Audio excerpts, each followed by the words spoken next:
আকাশবাণী খবর পড়ছি চঞ্চল ভট্টাচার্য। প্রথমে বিশেষ বিশেষ খবর। প্রধানমন্ত্রী আজ নতুন দিল্লিতে আচার্য বিদ্যানন্দজি মহারাজের জন্ম শতবার্ষিকী উদযাপনের সূচনা করবেন। রাষ্ট্রপতি বলেছেন, দেশের সুস্থায়ী অর্থনৈতিক উন্নয়নের জন্য অতি ক্ষুদ্র ক্ষুদ্র ও মাঝারি শিল্পোদ্যোগের এক শক্তিশালী পরিবেশের প্রয়োজন। নির্বাচন কমিশনের উচ্চ পর্যায়ের একটি দল বিহারে আসন্ন বিধানসভা নির্বাচনের প্রস্তুতির বিশেষ পর্যালোচনা করেছেন। মার্কিন যুক্তরাষ্ট্রের মধ্যস্থতায় মধ্য আফ্রিকার যুযুধান দুই দেশ রুয়ান্ডা এবং কঙ্গো একটি শান্তি চুক্তিতে স্বাক্ষর করেছে। এশিয়ান স্নুকার দলগত চ্যাম্পিয়নশিপে ভারত কাতারকে হারিয়ে সেমিফাইনালে পৌঁছেছে। আসছে বিস্তারিত খবরে। প্রধানমন্ত্রী নরেন্দ্র মোদী আজ নতুন দিল্লিতে আচার্য বিদ্যানন্দজি মহারাজের জন্ম শতবার্ষিকী উদযাপনের সূচনা করবেন। এই উপলক্ষে বর্ষব্যাপী নানা কর্মসূচির পরিকল্পনা করা হয়েছে। প্রধানমন্ত্রী আজকের অনুষ্ঠানে ভাষণ দেবেন। এই অনুষ্ঠান কেন্দ্রীয় সরকার এবং ভগবান মহাবীর অহিংসা ভারতী ট্রাস্ট যৌথভাবে আয়োজন করতে চলেছে। জৈন আধ্যাত্মিক নেতা বিদ্যানন্দজি একজন সমাজ সংস্কারক। তিনি জৈন দর্শনের ওপর 50টিরও বেশি কাজ করেছেন। দেশজুড়ে বিভিন্ন প্রাচীন জৈন মন্দিরের সংস্কারের জন্য তার উল্লেখযোগ্য ভূমিকার কথা সকলে স্মরণ করেন। রাষ্ট্রপতি দ্রৌপদী মুর্মু বলেছেন, দেশের সুস্থায়ী অর্থনৈতিক উন্নয়নের জন্য অতি ক্ষুদ্র ক্ষুদ্র এবং মাঝারি শিল্পোদ্যোগের এক শক্তিশালী পরিবেশের প্রয়োজন। দেশের অর্থনীতির একটি মজবুত স্তম্ভ হল এই এমএসএমই। নতুন দিল্লিতে গতকাল অতি ক্ষুদ্র ক্ষুদ্র এবং মাঝারি শিল্পোদ্যোগের আন্তর্জাতিক এমএসএমই দিবস উপলক্ষে আয়োজিত এক অনুষ্ঠানে রাষ্ট্রপতি বলেন, দেশের অগ্রগতিতে এই ক্ষেত্র গুরুত্বপূর্ণ ভূমিকা পালন করে। দেশের মোট অভ্যন্তরীণ উৎপাদন জিডিপিতে অতি ক্ষুদ্র ক্ষুদ্র এবং মাঝারি শিল্পের অবদান 30%, উৎপাদন ক্ষেত্রে তা 36% এবং রপ্তানি ক্ষেত্রে 45% অবদান রয়েছে। सूक्ष्म लघु और मध्यम उद्यम न केवल देश के सफल घरेलू उत्पाद में महत्वपूर्ण योगदान देते हैं, बल्कि वे जमीनी स्तर पर नवाचार को भी बढ़ावा देते हैं। ये उद्यम रोजगार सृजन के साथ साथ सामाजिक समावेश को भी सफल प्रदान करते हैं। एमएसएमई क्षेत्र भारत के सफल घरेलू उत्पादों में 30% का योगदान रहा है। ये क्षेत्र कृषि के बाद देश में दूसरे सबसे बड़ा रोजगार सृजन करता भी है। কেন্দ্রীয় স্বরাষ্ট্রমন্ত্রী অমিত শাহ গুজরাটের গান্ধীনগরে ইনফরমেশন অ্যান্ড লাইব্রেরি নেটওয়ার্ক ইনফ্লিবনেট কেন্দ্রটি ঘুরে দেখেন। সামাজিক মাধ্যমে এক বার্তায় শ্রী শাহ বলেছেন, এই ব্যবস্থাপনা অত্যাধুনিক প্রযুক্তির সাহায্যে গ্রন্থাগারের পরিষেবাকে আরও সহজভাবে মানুষের কাছে পৌঁছে দেবে। তিনি সস্তা সাহিত্যবর্ধক কার্যালয় মোবাইল অ্যাপের সূচনা করেন। বইপ্রেমীরা এই অ্যাপের মাধ্যমে খুব সহজেই তাঁদের প্রিয় বইটির হদিশ পাবেন।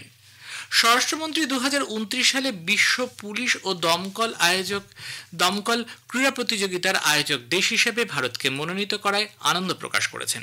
সামাজিক মাধ্যমে এক বার্তায় শ্রী শাহ বলেন, এটি দেশের প্রত্যেক নাগরিকের জন্য অত্যন্ত গর্বের মুহূর্ত। এই খেলা আয়োজনের জন্য ভারতকে মর্যাদাপূর্ণ দরপত্রের জয়লাভের ক্ষেত্রে দেশের বিস্তৃত ক্রীড়া কাঠামোর বিশ্বব্যাপী স্বীকৃতি পেয়েছে। পুলিশ, দমকল এবং দুর্যোগ মোকাবিলা পরিষেবাগুলিকে 50টিরও বেশি খেলায় প্রতিযোগিতার জন্য আহমেদাবাদের এই ইভেন্টের নির্বাচন করা হয়েছে, যা ক্রীড়া গন্তব্য হিসেবে ওই শহরের মুকুটে নতুন পালক জুড়েছে। জম্মু কাশ্মীরের কিষানগঞ্জ এবং রাপ্তে জলবিদ্যুৎ প্রকল্পের বিষয়ে তথাকথিত এক সালিশি আদালতের নির্দেশকে ভারত প্রত্যাখ্যান করেছে।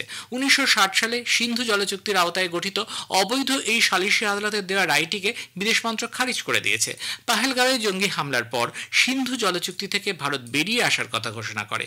বিদেশ মন্ত্রক জানিয়েছে, পাকিস্তান তার ভূখণ্ডকে সারা বিশ্বের সন্ত্রাসবাদের কেন্দ্রস্থল হিসেবে গড়ে তুলেছে। এর জন্য পাকিস্তানের কাছ থেকে যে জবাব চাওয়া হয়, সেই বিষয়টি লঘু করতেই পাক প্রশাসনের নতুন এই প্রহসন। বিহারে আসন্ন বিধানসভা নির্বাচনের প্রস্তুতির লক্ষ্যে জাতীয় নির্বাচন কমিশনের ঊর্ধ্বতন আধিকারিকদের একটি দল গতকাল বিভিন্ন জেলায় উচ্চ পর্যায়ের বৈঠক করেন এবং নির্বাচনী কাজের খুঁটিনাটির বিশেষ পর্যালোচনা করেন। বুথ স্তরের আধিকারিকদের বাড়ি বাড়ি গিয়ে ভোটার তালিকা যাচাইয়ের কাজে বিশেষ জোর দিতে বলা হয়। ভোটারদের যে কোনো সমস্যার সমাধানে ইসিআই নেট অ্যাপটি কাজ করবে। জাতীয় নির্বাচন কমিশনের উপদেষ্টা এন বুটলিয়া পাটনা এবং মগধ ডিভিশনের আধিকারিকদের পাশাপাশি রাজ্যের মুখ্য নির্বাচনী আধিকারিক বিনোদ সিং গুঞ্জালিয়ার সঙ্গেও বৈঠক করেছেন। প্রধানমন্ত্রী নরেন্দ্র মোদী আগামীকাল আকাশবাণীতে মন কি বাত অনুষ্ঠানে তাঁর চিন্তাভাবনা দেশ বিদেশের মানুষের সঙ্গে ভাগ করে নেবেন। এটি হবে মন কি বাতের 123তম পর্ব।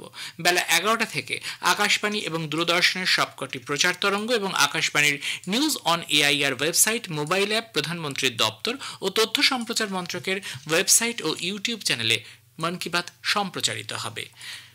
মূল অনুষ্ঠান সম্প্রচারের ঠিক অব্যবহিত পরেই আঞ্চলিক ভাষায় এর তর্জমা শোনা যাবে। এই খবর প্রচারিত হচ্ছে আকাশবাণী থেকে। আমাদের সংবাদ শোনা যাবে ইউটিউব চ্যানেল আকাশবাণী সংবাদ বাংলা, ফেসবুক ও ইনস্টাগ্রাম আকাশবাণী সংবাদ কলকাতা এবং এক্স হ্যান্ডেল এআইআর নিউজ কলকাতাতে। মার্কিন যুক্তরাষ্ট্রের মধ্যস্থতায় মধ্য আফ্রিকার যুযুধান দুই দেশ রুয়ান্ডা এবং কঙ্গো একটি শান্তি চুক্তিতে স্বাক্ষর করেছে। এর ফলে 30 বছরেরও বেশি সময় ধরে চলা সংঘাতের অবসান ঘটবে বলে আশা করা যায়। তবে এই চুক্তির ফলে মার্কিন যুক্তরাষ্ট্র ওই অঞ্চলের খনিজ সম্পদ ব্যবহার করার একটি সুযোগ পেতে চলেছে। মার্কিন বিদেশ সচিব মার্কো রুবিও বলেছেন, এই শান্তি চুক্তির ফলে মধ্য আফ্রিকার স্বাভাবিক জীবন ফিরে আসবে। দীর্ঘ 3 দশক ধরে 100টিরও বেশি সশস্ত্র বাহিনী ওই অঞ্চলের 7,000-এর বেশি মানুষকে হত্যা করেছে। 10 লক্ষের ওপর মানুষ বাস্তুচ্যুত হয়েছেন। মার্কিন সুপ্রিম কোর্ট বলেছে যে সে দেশের নিম্ন আদালতগুলির বিচারকদের রাষ্ট্রপতির যে কোনো আদেশের ওপর নিষেধাজ্ঞা আরোপ করার ক্ষমতা সীমিত। রাষ্ট্রপতি আদালতের এই রায়কে স্বাগত জানিয়েছেন। একে তিনি সংবিধানের জয় বলে অভিহিত করেছেন। ডোনাল্ড ট্রাম্প মার্কিন যুক্তরাষ্ট্রে জন্মগ্রহণ করলেই নাগরিকত্ব পাওয়া যাবে এই নিয়মের অবসান ঘটাতে চাইছেন। এর বিরুদ্ধে সেদেশে বিভিন্ন আদালতে বিচারকরা স্থগিতাদেশ জারি করার পরই সর্বোচ্চ আদালতের এই রায়। তবে মার্কিন সুপ্রিম কোর্ট সেদেশে জন্মগ্রহণ করার ফলে যারা নাগরিকত্ব পেয়েছেন তাদের সেই অধিকার খর্বের বিষয়ে কিছু বলেনি। মার্কিন রাষ্ট্রপতি ডোনাল্ড ট্রাম্প বলেছেন, কানাডার সঙ্গে তিনি আর কোনো বাণিজ্য সংক্রান্ত আলোচনা করবেন না। শীঘ্রই সে দেশের উপর নতুন শুল্ক আরোপ করা হবে। সামাজিক মাধ্যম ট্রুথ সোশ্যালে এই ঘোষণা এমন এক সময় এলো যখন উত্তর আমেরিকার এই দুটি প্রতিবেশী রাষ্ট্র আগামী মাসের মধ্যে একটি বাণিজ্য চুক্তি চূড়ান্ত করার লক্ষ্যে এগিয়ে যাচ্ছিল। এবছরের শুরুতে ট্রাম্পের কিছু ঘোষণা দুদেশের মধ্যে বাণিজ্য যুদ্ধের পরিস্থিতি তৈরি করে। কানাডা মার্কিন পণ্যের উপর 3% ডিজিটাল পরিষেবা কর ধার্য করার সিদ্ধান্ত নেওয়ায় উভয় দেশের মধ্যে সম্পর্কের অবনতি দেখা দেয়। এই কর আগামী সোমবার থেকে কার্যকর হবে। কলকাতার একটি আইন কলেজে গণধর্ষণের প্রতিবাদে কসবা থানার সামনে গতকাল গভীর রাত পর্যন্ত বিভিন্ন রাজনৈতিক দলগুলি বিক্ষোভ প্রদর্শন করে। আজও বিভিন্ন দল প্রতিবাদ কর্মসূচির ডাক দিয়েছে। জাতীয় মহিলা কমিশন এই ঘটনায় স্বতঃপ্রণোদিত হয়ে 3 দিনের মধ্যে পুলিশের থেকে প্রতিবেদন চেয়েছে। কেন্দ্র 1975 সালের 25শে জুন জরুরি অবস্থা ঘোষণাকে সংবিধান হত্যা দিবস হিসেবে উল্লেখ করেছে। এই উপলক্ষে আগামী 30শে জুন পর্যন্ত বিশেষ কর্মসূচি নিয়েছে সরকার। বিষয়টি নিয়ে আকাশবাণী কলকাতার সংবাদ বিভিন্ন ক্ষেত্রের বিশিষ্ট জনেদের মতামত নিয়েছে। কলকাতা বিশ্ববিদ্যালয়ের প্রাক্তন রেজিস্ট্রার অধ্যাপক রাজাগোপাল ধর চৌধুরী বলেন, ভারতের সংবিধান মত প্রকাশের স্বাধীনতা দেয়, কিন্তু 21 মাসের জরুরি অবস্থার সময় সরকার মানুষের সেই মৌলিক অধিকার কেড়ে নেয়।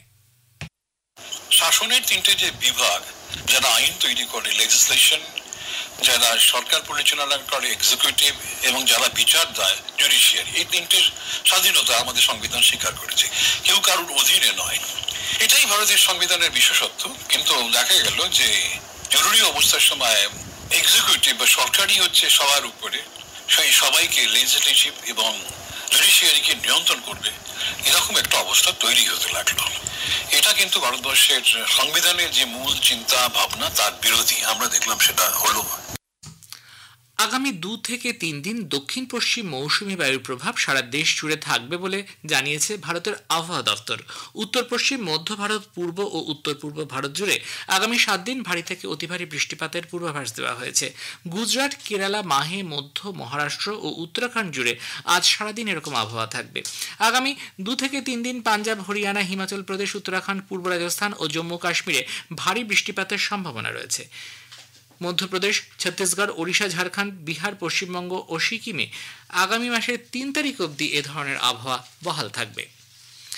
কলম্বোয় এশিয়ান স্নুকার দলগত চ্যাম্পিয়নশিপে ভারত কাতারকে হারিয়ে সেমিফাইনালে পৌঁছেছে। বেশ কয়েকবারের বিশ্ব চ্যাম্পিয়ন পঙ্কজ আদবানি সিঙ্গলসের প্রথম ম্যাচেই প্রাক্তন বিশ্ব চ্যাম্পিয়ন আলী আল ওবায়দুল্লিকে 62-24 পরাজিত করেন।